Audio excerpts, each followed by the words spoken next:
Welcome to Moonlit Fly Fishing. I'm Brandon Moon and welcome to fly tying tonight.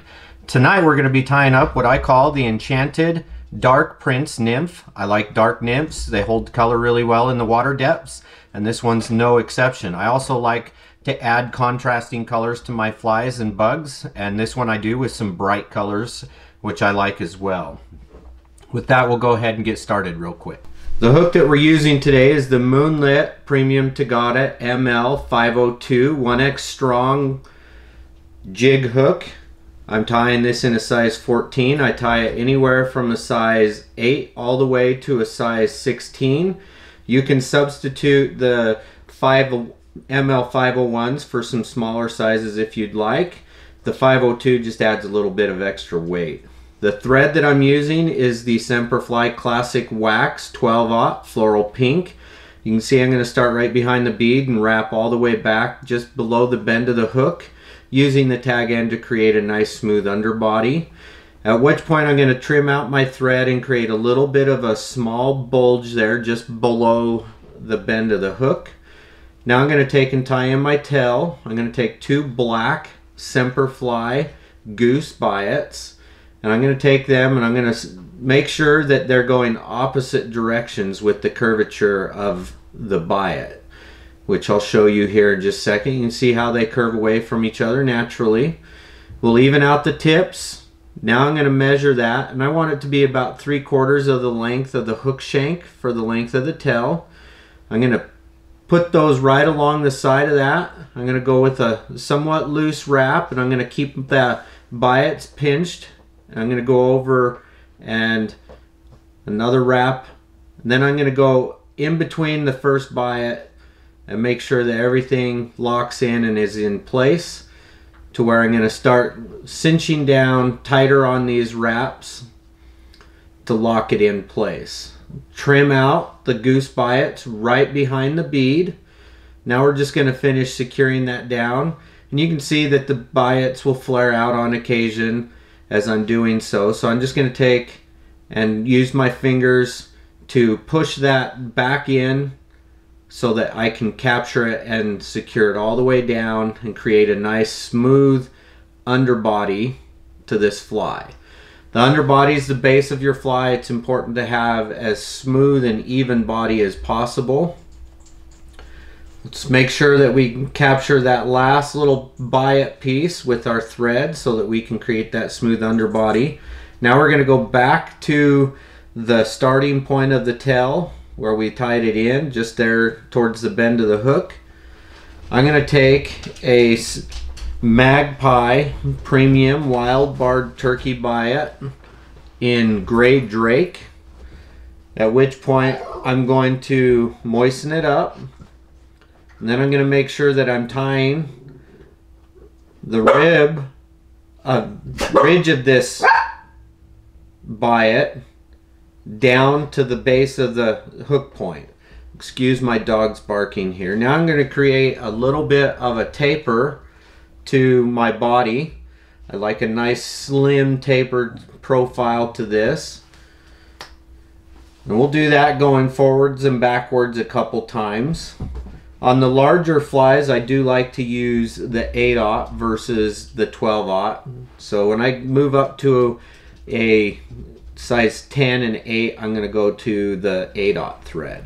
So once I've created that taper, I'm going to half hitch that with my finger and then place the thread off to my thread bobbin to the side.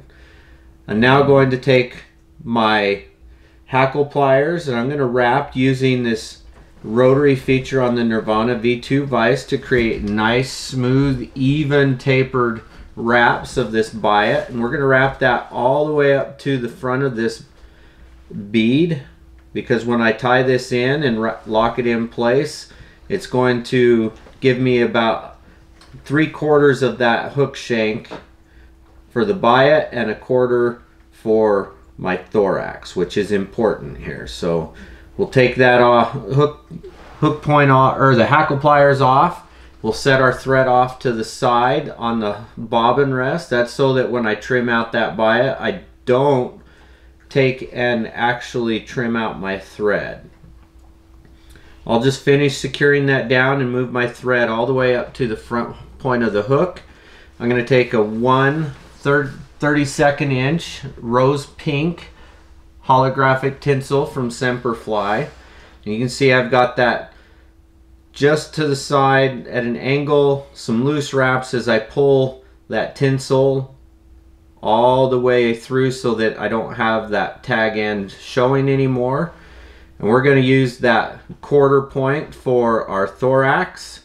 Now I'm going to move all the way forward again, where I'm going to take some 1/16 inch Mirage Tinsel from Seer Fly.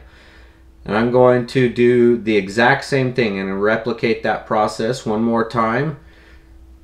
Very, very slowly pulling that. I want to make sure that I'm wrapping this and pulling this so that when I'm done and I get back to that 1/4 point there for my thorax, that the tinsels are both laying flat on the top of this.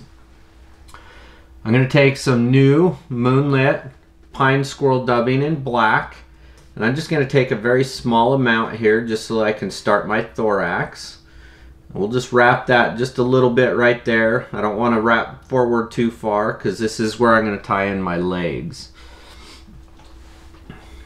Now this is a jig hook, so you can see that I am tying my wing casing on the top. Now I've got my legs, which is going to be 2 Seer Fly goose biots. I've got one of them. I'm going to measure it out to the back end of this body with the natural curvature facing away from the hook.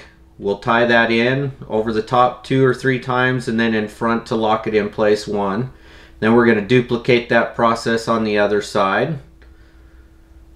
Again, over the top twice, I cinch that down and then lock it in place going in front. Now I'm just going to make sure, get a good nice secure point over the top of both of them.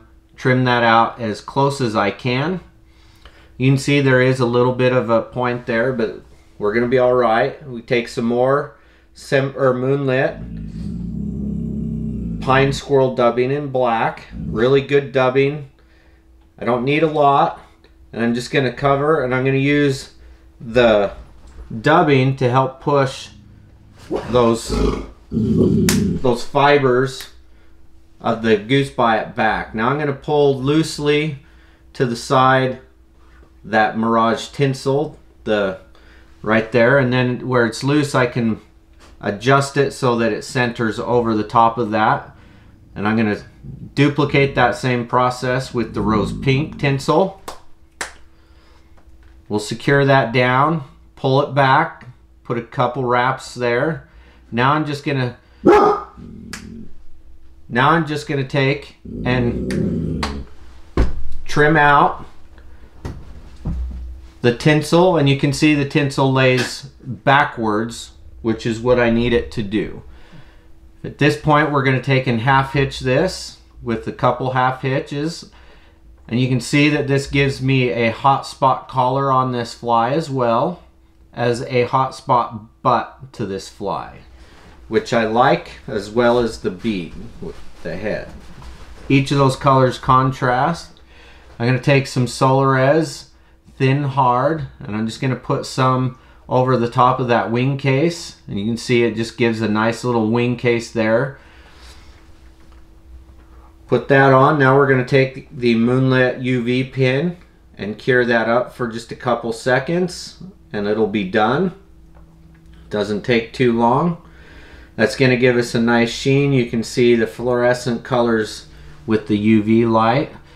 I'm going to take and trim out some of these longer fibers from guard hairs from this Pine Squirrel Dubbing. And there you have the Enchanted Dark Prince Nymph.